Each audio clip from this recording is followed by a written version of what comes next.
just yet. Woohoo! USA! USA! We have an action-packed hour for you 6 p.m. drivers. Would I rather be feared or loved? Easy, both. I want people to be afraid of how much they love me. Matt Skraby wraps up a full day of live and local sports talk. And that is the whole problem with aliens. You just can't trust them. Occasionally you meet a nice one, but usually they turn out to be some kind of big lizard. The Skraby Show starts now on 97.3 The Fan. Hello and welcome into the Skraby Show for October 10th, 2025. We got some good sports on right now, actually. I mean, obviously we have the ALDS going on right now.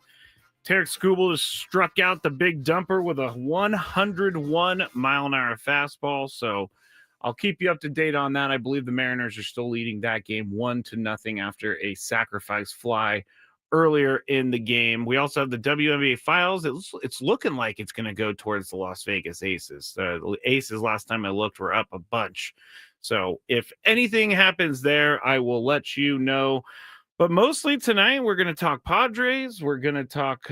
We'll talk about that suspension that Jose Iglesias is going to have to serve, the 1-game suspension. We'll talk about that. We'll also talk about Brian Daboll in the Jackson Dart concussion protocol. I really, it was weird last night. It kind of bothered me a little bit. I don't know why it bothered me so much, but we'll talk about that. And then also we'll talk about, during our show, Gwen and Chris, we had the countdown, which was top 5 things you want the Padres to do in the offseason, and we'll go through that a little bit. Well, let's start with the suspension of Jose Iglesias, and he was also fined, so he's been suspended 1 game and fined. Also, Xander Bogaerts has just been fined. He has not been suspended, but if you remember that video of the umpires leaving the field in Chicago after Game 3, and you see the Padres players getting into it with the umpires, that's the video we're all talking about. That is the incident that we're talking about. DJ Rayburn is the umpire, and he was the one who was behind the plate that night. But the video surfaced, and you can totally see. Well, number one, I think it's crazy that they have the umpires exiting through the visitors' dugout. And I know this is Wrigley Field. It's really old, and so that's how they have to do it. But there's got to be a different way in a situation like that, in a big game and a bad call. You know, you get bad calls all the time, but having them exit right after the game, right after their season ended, and having them exit through the visitor dugout was they should probably think of something else for them to do, because that's not a good situation for anyone. But Jose Iglesias does go at the umpire. I'm not really sure what was said. No one really is sure what was said, but Bogaerts after the game told the Union Tribune after confronting Rayburn, he said, "Talk about it now. What do you want me to do? It's a ball. Messed up the whole game. You know, I mean, I can't go back in time, and talking about it now won't change anything. So it was bad. And thank God for ABS next year, because this is terrible." Yeah. I mean, ABS would have helped in the Phillies and Dodgers yesterday as well, but I don't want to go and rely on ABS for everything. And actually, I've been paying attention pretty closely to the umpires' scorecards that get put out on Twitter. And a lot of these guys have really good ratings for the playoffs. So it's not like they're terrible umpires. They're actually pretty good umpires. But they, when you make a bad call in a huge moment, that's what people are going to remember. And that is what is going to be remembered about the Phillies last night, because Christopher Sanchez, it was a strike and it was called a ball. The umpire came and actually apologized to him after the game. And we talked about it during the Big Five. Like, what's the point of apologizing after the game? I know that it's to maybe make the umpire feel better, because he does feel bad about something. He does feel bad about making a call that was wrong, and it ended up costing the Phillies the game. At the time, he didn't know it was going to cost the Phillies the game, but at the same time, it was a ball that wasn't even like borderline. It was a strike. So his Mark Wegner's umpire scorecard last night, 96% called strike accuracy. 2 of the 52 strikes called were true balls. I think that's pretty good. 10 of the 97 called balls were true strikes. That is not good. His called ball accuracy was 90%. And the most impactful missed call Mark Wegner had last night was that pitch from Sanchez to Alex Call, which would have struck him out and the bases would have been empty with 2 outs. Instead, he walked him, and we know what happened from there. But that game last night between the Phillies and the Dodgers, it was an exciting game. I got to say, I was locked into this game. I thought this game was the epitome of playoff baseball. Low scoring, good pitching, good defense for the most part. And I say for the most part because that poor pitcher, Orion Kirkring, he did not have a good night. And I'm pretty sure he didn't have a good day, because that's going to stick in his mind for a really, really long time. I feel bad for the guy. Like, I don't want to see someone fail like that on the stage that they failed on, because that is a massive stage. The playoffs, elimination game, 11th inning, you got the bases loaded. You could have easily gone to first, and you didn't. You ended up kind of picking the ball up, and then you botched the throw home. And to his credit, he did stand there after. And you know what? Actually, I'm going to play that a little bit later, because I think that people need to hear from these guys after they make a play like that, because you could tell it's eating him alive. And you could tell it's something that he is going to think about all offseason. But one of the things I thought was really cool about the incident was that his teammates immediately came over to him and they supported him. And then his manager, when he was walking down the steps of the dugout, Rob Thompson stopped him and said whatever he said to him. But Rob Thompson made sure that he went out of his way to get some words into Orion Kirkring, because he was in a lonely position right there. And honestly, there's many things that contributed to the Phillies losing that series. Why not, talk about the first 2 games and the lack of hitting from the Phillies stars? So that's not on Orion Kirkring, but I really enjoyed seeing those guys come to his, not rescue, but come to his side and be there for him, because that is a lonely world. And it tells you that those guys are close, and it tells you that those guys like him and that he's a good guy. But to end a game that way, that is one of the worst ways I think I could ever imagine my team losing a game. That would be brutal. And especially since Andy Pages was barely halfway up the first base line too. So if, Realmuto was pointing to first, if Kirkring picks it up, sees Realmuto, and then throws to first, who knows if he makes a good throw or whatever. But if he does that, the inning is over. They move on to the 12th. We're not talking about it, but he just panicked. And that is a hard thing to stomach. But he's still got plenty of career ahead of him. He's still got all of that. It's going to be something that sticks with this team for the rest of the offseason. I'm just glad that the Padres didn't have that happen to them, because I know that we would be talking about it until the end of time. And I've seen people saying this is a Bill Buckner moment for him. I don't think so.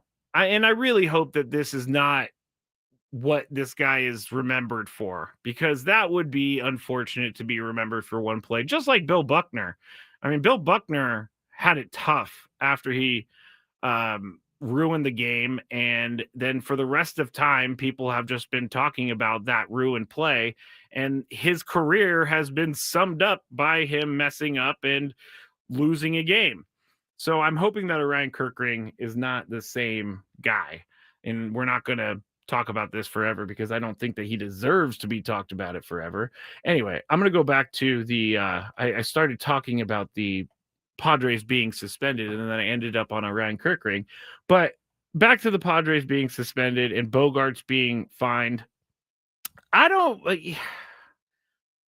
really think that they should have been. I don't think Iglesias should have been suspended a game. I think that fines are okay. Fines I can understand because it's a punishment. It hits the guy right in the wallet, and no one wants to be paying fines. Now I haven't seen the fine amount yet, and I don't know if we will see it, but I don't know that Iglesias needed to be suspended a game. So if he plays for the Padres next year, he's going to have to sit out the first game of the year. If he plays elsewhere, he's going to have to sit out the first game of the year.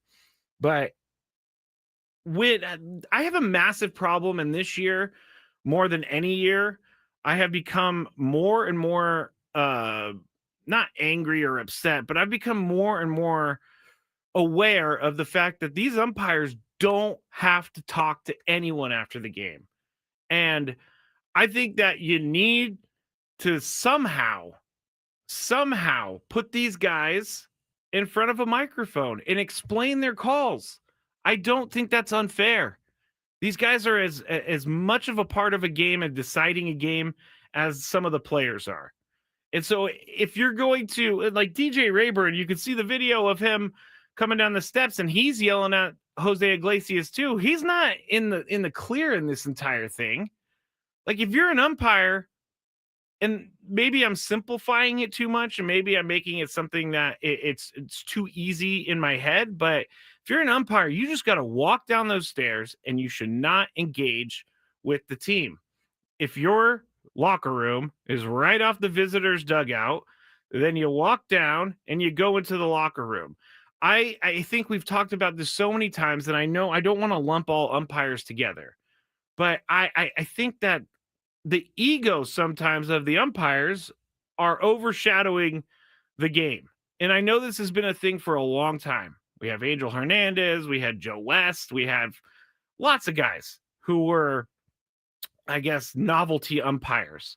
I honestly don't think that we should even know umpires' names because they shouldn't be that big of a part of the game. I don't really remember referees' names if they call a bad for the NFL, if they have a bad penalty or they make a bad call. I don't remember that. But there is a ton on the line. And in the playoffs, there's legacy on the line. There's bonuses on the line. There is a lot on the line. And to have someone make a bad call and then just go on their merry way, it doesn't sit right with me. Then you may ask, well, what is he going to say? What is he going to say in his press conference?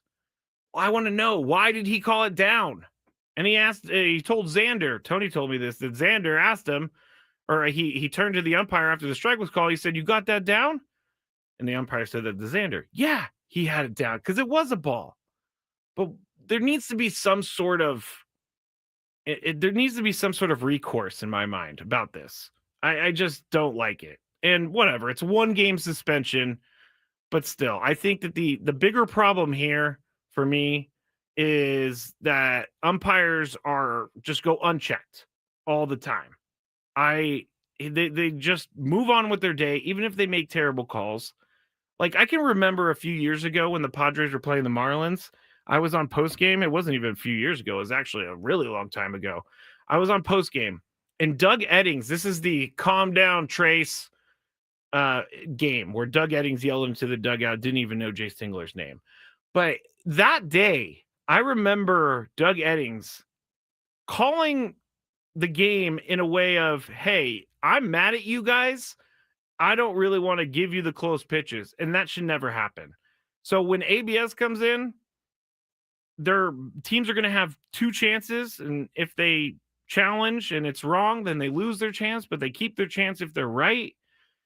I think that ABS is going to balance it out a little bit, but there's still an issue with the umpire thinking that they're bigger than the game. And I don't want to lump all umpires in because all umpires are not like that.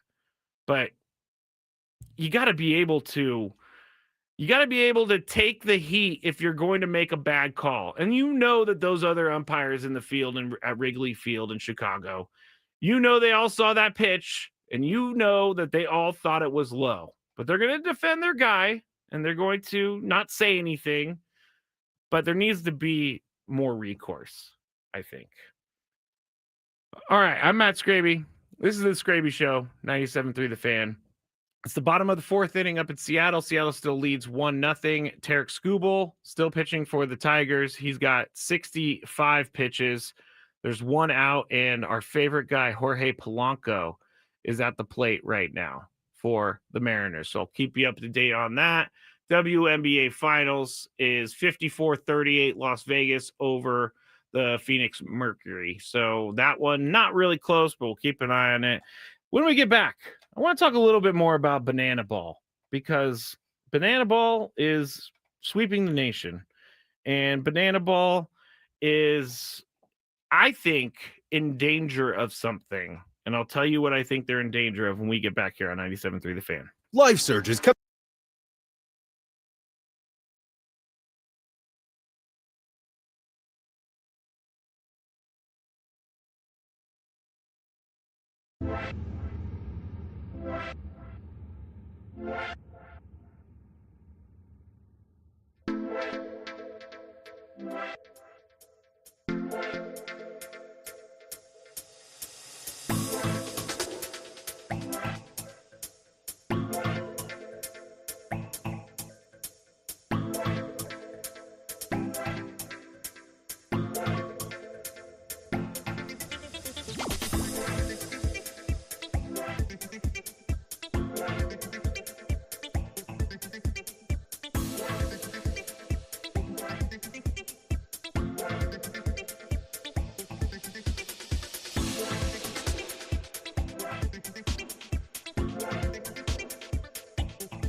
All right, we had some questions earlier about whether or not George Kirby was the guy for the Mariners to start tonight, but George Kirby for the Mariners has gone. He's in the top of the fifth, no outs, and the Mariners still lead 1-0, although there are two guys throwing in the bullpen. So he is going to be removed from this game as soon as the matchup, I think, allows it. If you want to watch the Skraby Show, you can. Just go to YouTube, search 97.3 The Fan, or you could go to the super secret Skrabinator chat, youtube.com/the Skraby Show, and there are some Skrabinators in there, and that's where everybody chats and all of that stuff. So you can go Facebook 97.3 The Fan, you can go to my Twitter @Matt Skraby, and you can also go on Twitch 97.3 The Fan as well there. Real quick, we talked about Paul Pierce yesterday. Apparently, he was reportedly arrested for a DUI, and there was an accident on the freeway, and so the cops saw that there was a car that wasn't moving, so they went up to it, and it ended up being Paul Pierce, and he was sleeping, and so they took him in. They conducted a sobriety check. They noticed signs of alcohol impairment. Well, he went to Instagram yesterday, and he said that he was just old and tired. That's what he said. He said, imagine being stuck in standstill traffic for 45 minutes and falling asleep. I took this picture that night because I've never been in standstill traffic for this long. I'm old, I'm tired, and I fell asleep. I'm good, y'all. Thanks for the love. My question is, and if he really was just old and tired, that's all good. I'm happy about that because I don't want people driving drunk out there or high. But I don't know that being tired is a probable cause for a police officer to pull you out of the car and make you do a sobriety. If they smell alcohol, they're going to pull you out of the car. So I'm not real sure who to believe here. I'm not real sure. I've never heard of this, and I have heard a lot of crazy stories with my fellow alcoholics at AA and just meeting people here and there. I've heard some insane stories, but I never have heard of someone falling asleep in standstill traffic on the freeway because they were tired. I've been plenty tired before. I don't know sober me would ever fall asleep while I'm driving or at least parked. I'm not sure what happened here, but Paul Pierce went right to Instagram and tried to rectify and say that he was old and tired. So I will hold judgment until we find out what actually happened, because there's two different stories here, and Paul Pierce is saying that he was not drunk at all. He was just tired, which can be a thing, but I've never heard of anyone without drugs or alcohol involved falling asleep while they're on the freeway, even if they're parked. That would be the place I would not fall asleep. So that's the latest on Paul Pierce. I told you last segment, Orion Kirkring actually spoke to the media after he made the worst play of his life. And so I give him a lot of credit for standing up and talking to the media, especially in a town like Philadelphia, where it's really, really tough to make a mistake because they will never let you forget it. But here's about a minute and a half clip, and this is from after the game, and I wanted everybody to hear it because I do think that big failures like this are something that sticks in people's minds. And I don't want this guy to like go down the rabbit hole because of this happening, but you could hear it in his voice here. You could hear him kind of trying to wrap his mind around it as well. But here's Ryan Kirkering with the Phillies media after the game. Just shit off my foot. Just kind of, once that pressure got to me, just thought it was a faster throw to JT, a little quicker throw than trying to cross body at the Bryce. So just throw. Yeah. Did you hear them telling you to go to first at all, or were you just in the moment? It wasn't even Just in the moment. Yeah. Can you see JT pointing in that moment, or is it just kind of looking up? Just kind of looking up, just be ready to go. I mean, a lot of guys have never do one of the first ones there. Just what the guys say you know. Just keep your head up. It's honest mistake, just it's baseball. And just keep your head up. You'll be good for a long time to come. It's not my fault. Just that opportunity to score. Just keep your head up. Conversation with Rob too. What did he say? What does that stuff mean to you? Have all those guys pick you up so quick? It means a lot. It shows they care a lot. Just means everything for sure. I'm sure a lot of guys in here have had moments early in their career that, they can kind of remember very vividly. How much do you think you can use this kind of in the off season to for good? For sure. Yeah, a wall with a tennis ball for sure. But yeah, just kind of keep going with it. Hopefully it started a long career. Just keep back in my head of this really sucks right now, but hopefully keep pushing and get over this hump. Keep pushing. All right, there was Ryan Kirkering after the game, and I got to give credit to Phillies media because Phillies media could have gone in on him, but I think they realized the situation. I think they realized that he was struggling with the play that he did not make, and so I got to give them a little bit of credit for not jumping in a little bit too crazy on him. They could have, and media has done that in the past, but I like what he said. He's going to learn from this and move forward. I think this is something that people can learn from, and that meaning you can make massive mistakes in your life, but if you move forward and you learn from your mistakes and you don't make the mistakes again, then things will get better. And I like that he said that he can build on it, and I like that he said he kind of made a joke there at the end that he's going to do more drills and stuff. But man, that is a terrible feeling. Oscar on the chat says, as a baseball guy, this is so hard to hear. Nobody knows what he's going through. It sucks so bad. Yeah, nobody does know what he's going through. Maybe Bill Buckner knows what he's going through. All right. I went through the entire segment. I wanted to talk about Banana Ball. You know what? I will talk about Banana Ball here. And then on the other side, I wanted to touch on our countdown from earlier today, which is the top 5 things you want to see the Padres do in the offseason. But the Savannah Bananas are the biggest baseball show in the country. And they have built themselves to a lot of fans. They have built themselves up to be a powerhouse right now. I mean, they are selling out 80,000 seat stadiums. They are selling out every single stadium. When I went to the game at Petco Park, I was stunned. Not at the people being there, but the amount of people that were there in their seats and ready to go for the game to start.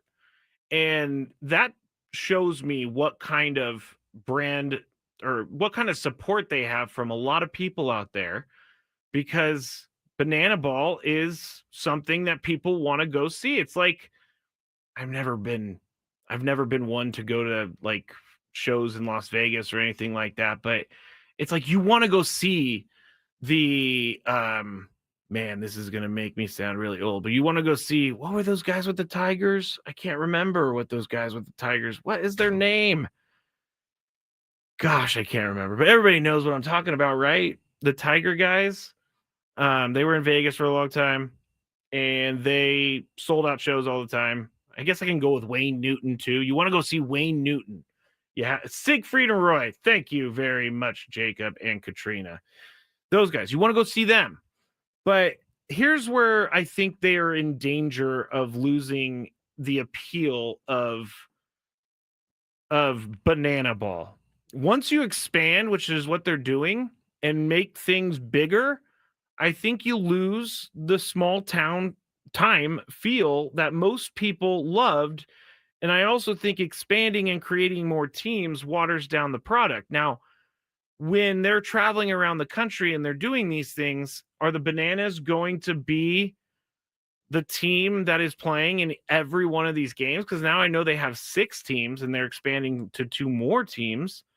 But I don't know how many people are going to be interested in seeing the 2 random teams. I think the draw is the Savannah Bananas. The draw is not these other teams. Like, now you're kind of messing, in my opinion, and I'm not trashing them because they're extremely successful and they are really, they put on a good show. I will say that I was entertained by the show that was around me throughout the game. But I think that people are going to see that show. They're not going to go see the show, and I'm just making up cities. They're not going to go see the Detroit-Seattle show. I think people want to see the Savannah Bananas. And when you try to expand like this, and when you get big too fast, it actually takes away some of the charm. And I think the charm is a big part of their product. And the charm is what makes kids love this, and parents love this. And I think that I know that you want to make more money as a business, and I know that you want to take advantage of the popularity that you have right now, but I don't know that expanding this fast is a good thing for them, because the product is the banana, or are the Bananas to me. Now, maybe I'm completely wrong, and I know there's people in the chat that are Banana fans and they can tell me. I know that they're wrong, or that I could be wrong. But when I went to see the Savannah Banana show. I did not go see the Firefighters. I did not go see the other teams. Excuse me. That came out of nowhere. Oh, Katrina says they expanded because people started loving the party animals who were the original visitors. So why is it that you can't expand and make more dates and things with the Savannah Bananas? Now you're kind of fracturing your product, in my mind, and you are creating, I understand you're creating more teams to cheer for, but are they going to be as good? Are they going to be as fun? Are they going to be similar, these other games, on top of the Savannah Bananas games? Jacob said that he was rooting for the Firefighters at the game at Petco. I was too. There was a firefighter player that hit a home run to left field, and it was a deep shot. And I was impressed, because these guys are not throwing 95, 96, 97 miles an hour. Katrina says, same reason MLB has expansion, goes into other cities. Yes, they go into other cities because there's more opportunity, and I hate to be this guy right now, but Major League Baseball is being played for real. The show that is put on by the Bananas, I know that it is real, and they are playing baseball and they are keeping score, but to me it's not like, I would never bet on a Bananas game, because it's all for entertainment and fun. It's not for the baseball. It's not for the records, the stats, the wins and losses, all that stuff. It's not for that. So I think that the business model, if I can get into my business brain I did get a degree from the University of San Francisco. The business model is not conducive to quick expansion, because the Bananas are the draw right now. Katrina says, get more local fans. Texas tailgaters have a big following in Texas with country fans now. Oscar says, WWE is entertainment. Yes, it is. It is entertainment. But when I go see WWE, I'm seeing the guys that I want to see. I'm trying to think of like current WWE. Roman Reigns. I want to see the biggest guys. If I'm a kid and I'm watching Banana Ball, I want to see those guys on that team. Oscar says, believe it or not, wrestling is not real. You just blew my mind. Andy says, at least they're trying. I'll give you that, Andy. And let me say this one more time. Let me say this one more time about the bananas. I am not saying that it's a bad thing. I am not saying that it is you shouldn't like this. I'm not saying any of that. I'm just saying what I'm seeing from my seat and what I'm thinking, because I don't have any kids, so I wouldn't be the right candidate for them. But maybe, and like I said, maybe I'm wrong about this whole thing. KZD 619. I was going to say the same thing. The team in Texas has a huge following. I think you're underestimating how many fans the other teams might bring out. You could be right. I could be underestimating. And if I'm wrong, I will stay here and I will say that I am wrong. I am not saying that my opinion is the only opinion. Katrina says, and that's why she likes it, there isn't the pressure of a game like there is on a Padres game where folks live and die on the pitches. Okay, I can get that. I can get that. But the bananas to me are expanding too fast. And I hope they don't lose their appeal. Get it? That was a bad joke. And it's especially a bad joke when no one's in the room with you to like laugh. Like, that felt really flat. On the other side of the break, this is the Skraby Show. I'm Matt Skraby. On the other side of the break, we're going to go through some of the things we talked about earlier about the Padres and what we needed them to do in the offseason. Also, we will talk about the Daily Gripe on 97.3 The Fan. Ben and Wood.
Final segment of the Skraby Show. Final segment for 97.3, the Fan of the Week.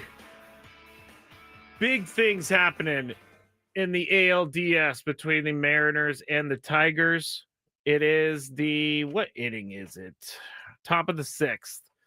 And Javi Baez lit off the inning with a double. And then Kerry Carpenter homered. 2-run shot.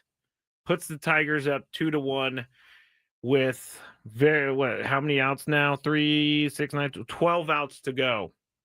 I mean, I was telling the guys earlier before they left when we were watching the game that I was kind of jealous of all of the people in the stadium that get to experience a game like that, because I will never forget the 2022 playoffs when they beat the Dodgers. I was there. It was 1000% one of the craziest experiences I've ever had in my life, because I literally felt like the energy of the stadium was inside of me. I felt like it was in me. It was in my veins. And I remember just everybody losing their mind. I remember singing in the rain with Blink-182. But it must be the end of the week, because now all of a sudden I'm like not able to talk. But I think that is balanced out by the 2-run shot that goes against your team, and now you're down 1 run with 12 outs to go. That is not a good feeling. That is not a good feeling at all, especially when you had the lead 1-0 and George Kirby was actually pitching really well. Tarek Skubal's just obviously on another level. He has 11 Ks tonight already, which the over-under for his Ks was 9.5, so he went over. George Kirby, 5 innings, only gave up 3 hits. He's going to have one of those runs count for one of those home run balls. And I really am jealous of it, but at the same time, I'm like, oh man, I don't know if I can handle that. Don't know I can handle that. All right, let's get to the Padres real quick. Not real quick, but let's get to the Padres. So we talked about it, the countdown, top 5 things we want to see the Padres do this offseason. And my number 5, AJ Preller extension. I actually think maybe I could have moved this a little bit higher on the list, because this is very, very, very important. This is one of those things that is, I think, a franchise changer if they don't bring him back. I mean, obviously the franchise changer, but I think this is something that we would talk about for years and years and years and years and years. And so I think they have to figure something out. He can't be a lame duck general manager. I don't think you're going to find someone as creative and willing to work with the ownership as well as AJ Preller has done. So I think they need to get that done. My number 4 was seriously look at the bunt culture. And when I say seriously look at the bunt culture, I want them to ask themselves if this is the right strategy for them to be using, because it can work at times, but when you are not hitting the ball at all and you're not hitting home runs, you cannot win games with a bunt culture. And I say that after they won 90 games with a bunt culture. But we saw how in the playoffs, the lack of power was glaring. And John Seidler's email to everyone earlier this week said that they saw what they needed to improve on. It exposed some things. So I wonder if that means that they're going to adjust the way they do things at the plate, their hitting philosophy. I wonder if they're going to completely change the hitting philosophy. I doubt that highly, but they need to look into it, because it worked for the most part in 2024. 2025, it did not work as well. And I know all teams bunt, and I know if Tony was here, he would argue with me about it, but I really do think they need to check that out. Number 3, they have to figure out how to get Ryan O'Hearn to be a Padre. I don't even care if it's for a long time, but for 2026, I definitely think they need Ryan O'Hearn on this team.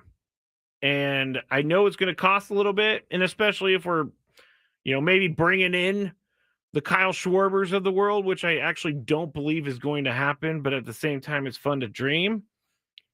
Ryan O'Hearn proved to me that he's a guy who would make this team better. He's a good defender. He can play multiple positions. He's also a lefty who can hit for power. And this year, he was very good against lefties.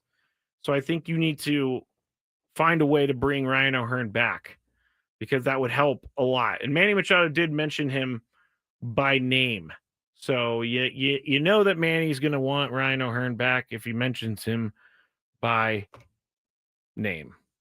Number 2, figure out the Michael King situation. Because most likely, Dylan Cease is not going to be on the Padres next year. He's a free agent. He's a guy who makes every one of his starts. He strikes out 200 guys. The underlying stats are good. There is a team out there that's going to pay him good money to be their pitcher. Now, I hope that he doesn't go there and just be completely lights out, but I'm going to prepare myself for that possibility. I feel like Dylan Cease's time in San Diego will not be remembered fondly, but I don't think that should be the case.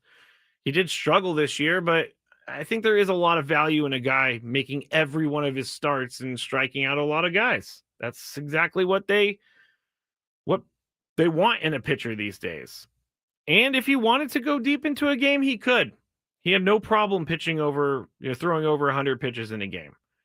So not Dylan Cease, but back to Michael King.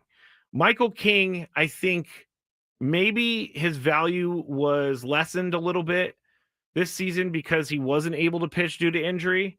I know that some teams don't really care about that, but I do think that Michael King maybe would like to come back to the Padres for one more year to prove what he can do. Maybe they give him another 1-year deal or 2-year deal with some options, be creative and bring him back. You cannot go into next year without Dylan Cease or Michael King. You have to have one. Joe Musgrove's coming back. Yes. They got some other guys. They got Vasquez. Yu Darvish is a question mark, but you cannot go into next season without Michael King or Dylan Cease. That would leave the rotation in a terrible spot. So my number 2 thing the Padres need to do in the offseason is figure out the Michael King situation. And now the number 1 thing that I think the Padres need to do this offseason is bring in a power hitter. It was frustrating at times this year to watch this team squander opportunities. And you know what I thought the other day too? I thought, man, that inning by the Phillies, the 1-2-3 inning for the top of the order, that kind of looked like the Padres a little bit. And it reminded me that other teams do that too. So it's not just the Padres. It just feels like that at the time, that it's only your team that's struggling hitting. But this is the playoffs, and it's tough to hit. So bring in a power hitter. I would love Kyle Schwarber to be a part of the Padres. I'm not sure that Kyle Schwarber is going to ever step foot in Petco Park as a Padre, but it would be kind of fun. 1 home run this year, every 11 at-bats for Kyle Schwarber. And he has the longest home run in Petco Park history. I'm going to have my daily gripe in just a second, but I got to give my movie recommendation for today, my Halloween movie recommendation. And I'm going to go with one. I've mentioned this before, but I think it was so weird, and I'm going to watch it again.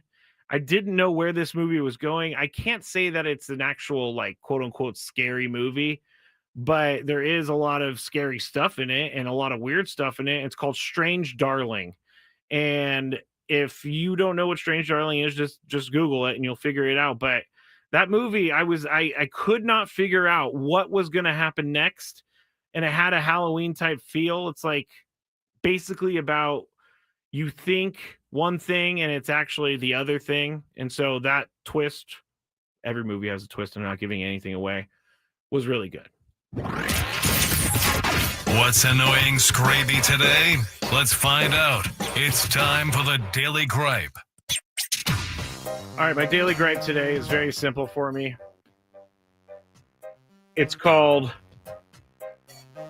It's not called anything. It's just forgetting my backpack. That's my daily gripe. I left my house today without grabbing my backpack. I don't know why. I usually always have it with me when I leave the house. I make sure that I have it. But when I don't bring my backpack, I struggle because I have to wear these big old headphones that I'm not used to wearing, and they sound weird on my head. I don't have a computer to like set up Tony's camera. So I struggled with that. I had all my notebooks in my bag, so I couldn't look back at my notes earlier. It was bad. Daily gripe was me forgetting my backpack today because everything I have for my job is in there. And that was pretty dumb. I was actually like at a stoplight, and I turned around to make sure my backpack was there, and boom, it was not. It's sitting at home where it always sits. So that was dumb. That was very dumb. All right. Tigers up 2-1, bottom of the sixth, 2 outs. Scooble still on the mound. It's the weekend, everybody. I hope everyone has a great weekend, has a safe weekend, and we will talk to you again on Monday. Have a good night.